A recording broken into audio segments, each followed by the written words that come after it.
Hello everyone, thank you for joining me. As April is fast approaching, I am very much looking forward to the shortlist announcements of the International Booker Prize as well as the Women's Prize.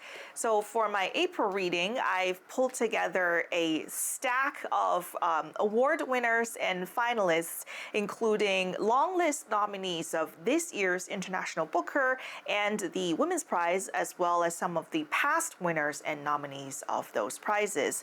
So some of these award winners I have purchased a long time ago, and they've just been sitting on my shelf in my physical TBR for a long time. So I thought I would start whittling it down and just start getting through the books that I have already purchased. And for the same purpose, I have also included a few Pulitzer Prize finalists and winners. Now, the Pulitzer Prize is expected to be announced in May, so I thought it's just about time to gear up for those announcements as well. Let's take a look at the books. From this year's Women's Prize long list for fiction, I have chosen The Dream Hotel by Laila Lalami. This author is also a Pulitzer Prize and National Book Award finalist. Sarah has just landed at LAX, returning home from a conference abroad, when agents from the Risk Assessment Administration pull her aside and inform her that she will soon commit a crime. Using data from her dreams, the RAA's algorithm has determined that she is at imminent risk of harming the person she loves most, her husband. For his safety, she must be kept under observation for 21 days. The agents transfer Sarah to a retention center where she is held with other dreamers, all of them women trying to prove their innocence from different crimes. With every deviation from the strict and ever-shifting rules of the facility, their stay is extended. Months passed, and Sarah seems no closer to release.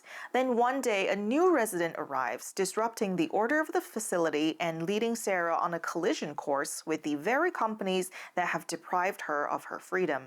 I thought this has a very Orwellian, dystopian kind of premise, and it's a little bit reminiscent of the Minority Report as well. I'm sure this will be a very exciting read. So I've looked over this year's Women's Prize for Nonfiction long list, and I have not actually made a pick as to which book I would most personally be interested in reading. I think it's probably going to be either Agent Zoe or Raising Hare.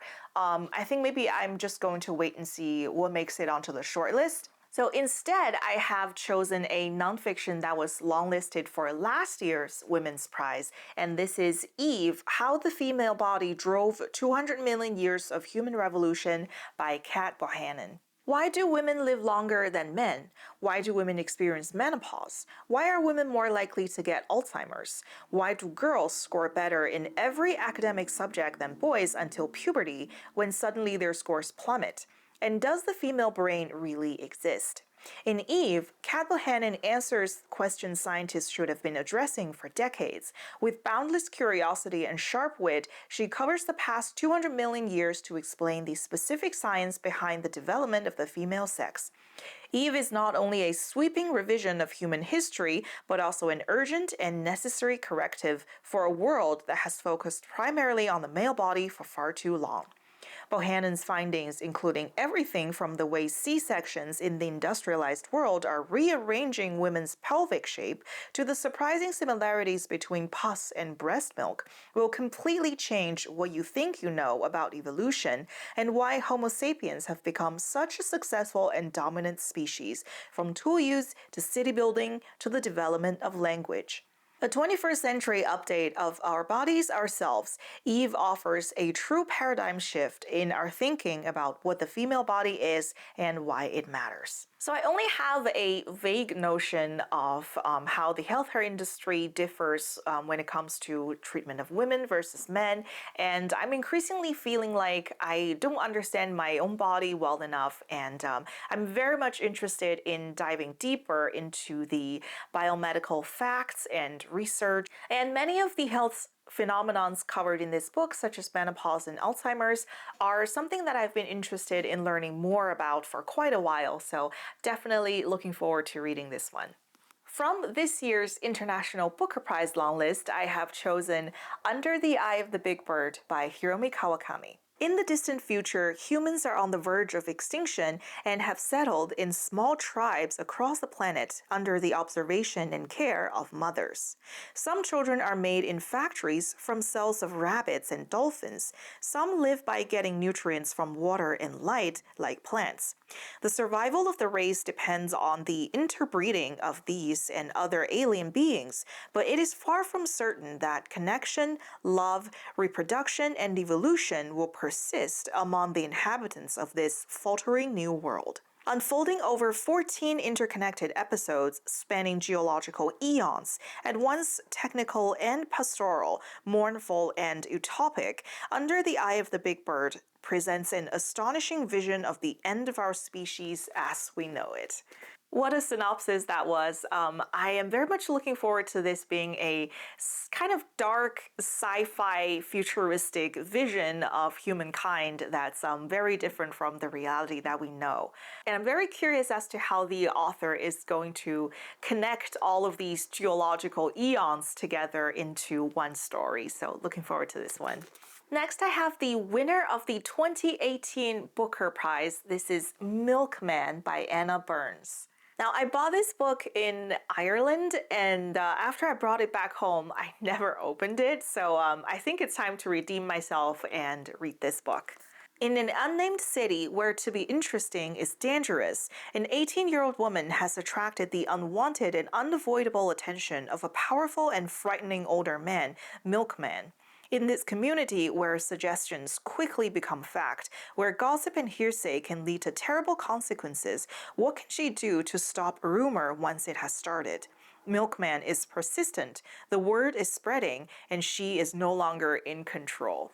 This sounds like a dark, gripping thriller kind of read. Looks like a very frustrating power imbalance kind of situation. And it's set in Ireland during the time of the Troubles, so it's a very kind of unstable social political background. I think it would be quite eye-opening for someone reading from America. And from the International Booker Prize 2023 long list, I have chosen Jimi Hendrix Live in Lviv by Andrey Kurkov. Strange, almost magical things are afoot in Lviv. Seagulls circle overhead while the passing breeze carries a briny whiff, even though the coast is far away. A ragtag group of aging hippies gather around a mysterious grave in Lychakiv Cemetery. Among them are an ex-KGB officer and the old subversive he once spied on.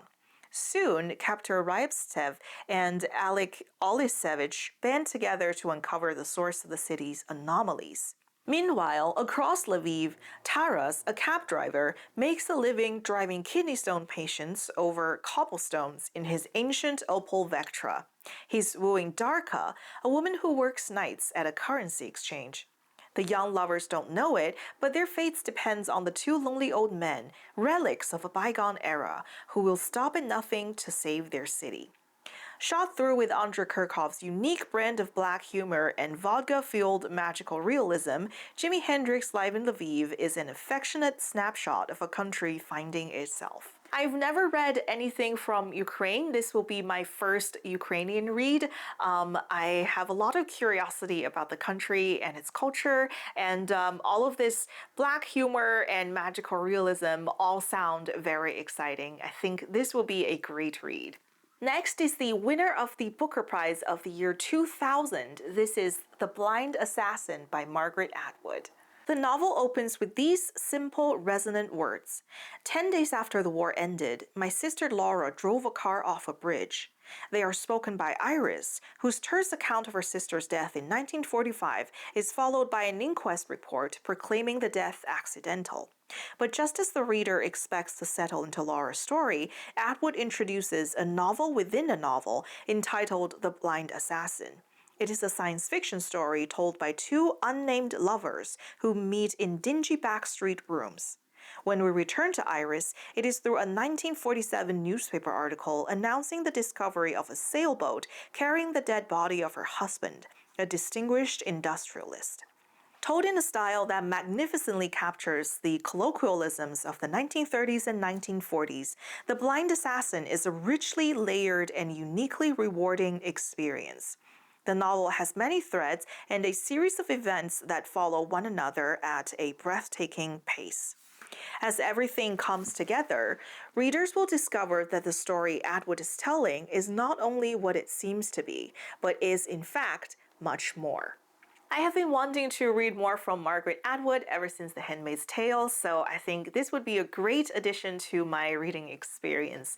And also, I'm just really intrigued by the title. I have no idea how an assassin can possibly be blind, so I'm interested in finding out how this story in story is weaved together.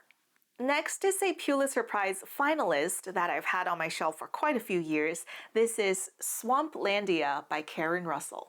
13-year-old Ava Bigtree has lived her entire life at Swamplandia, her family's island home and gator wrestling theme park in the Florida Everglades.